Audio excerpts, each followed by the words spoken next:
Good day to each and everyone. Welcome to our infomercial once again. And this is the first infomercial that we are going to tackle this finals, and it talks about the America from the earliest times to the mid-19th century.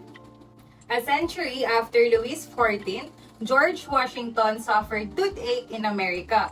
He had the tooth pulled almost yearly starting when he was 22 years of age. By the time he became the first president of the United States in 1789, he was practically toothless. Washington also suffered mental anguish because of the disfiguring effect of his tooth loss and his ill-fitting dentures. In those days, dentures were not cast from impressions but were crafted from ivory, so they were difficult to keep in place. A legend said that Washington wore wooden dentures is apparently untrue.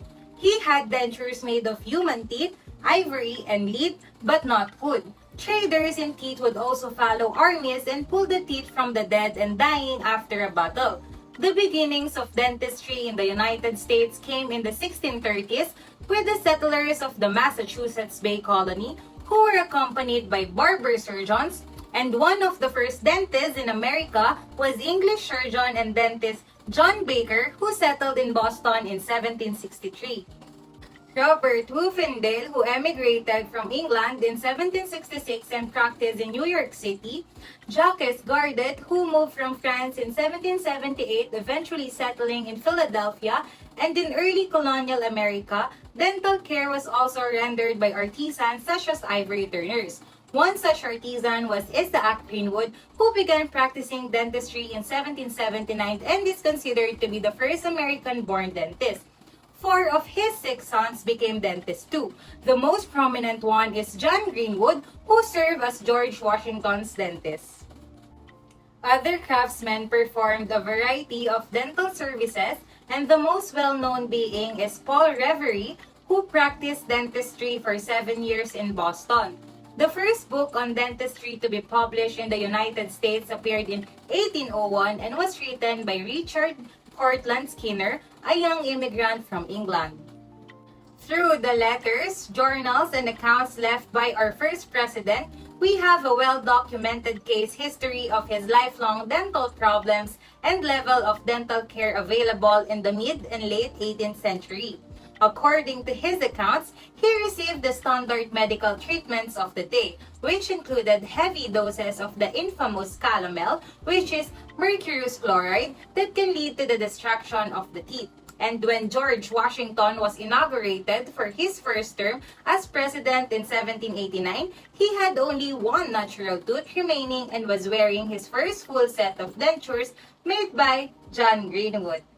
Josiah Flagg Jr. built what is considered to be the first dental chair in the United States. Josiah Flagg Jr. appears to have left Boston in the early 1790s, but returned to his practice there as surgeon-dentist in 1795, issuing this broadside advertisement in 1796. And Josiah Foster Flagg studied medicine with Dr. John Collins Warren in Boston and worked as a physician and medical illustrator before devoting his career primarily to dentistry. And John Foster Brewster Flagg and his son, Foster Flagg, both became professors when new professional dental schools began to appear in the mid-19th century. And in 1864, vulcanized rubber was introduced as a substitute for difficult and costly gold dentures, allowing dentists to supply dentures at a lower cost. The introduction of foot treadle drill in 1871 by American dentist James Bill Morrison of Missouri supplanted awkward handheld drills and gave dentists the ability to create intricate and aesthetic restorations.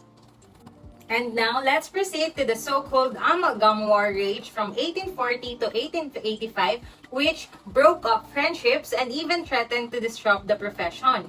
In 1841, the American Society of Dental Surgeons, which had been founded the year before as the first national dental society in the United States, appointed a committee to study the amalgam problem. The committee reported that all filling materials in which mercury was an ingredient were both hurtful to the teeth and every part of the mouth, and that there was no tooth in which caries in it could be arrested, and the organ rendered serviceable by being filled, in which gold could not be employed. the problem was so serious that it led to the First, Second, and Third Amalgam War, and the American Council on Health and Sciences has determined that all allegations against amalgam constitute one of the greatest unfounded health scares of recent times. And we've come to the end of our discussion. What a long way to go for this infomercial. I hope you all learned something. Thank you for your time. I am Jessica May GOBASCO. See you again soon, Studentistas. Bye!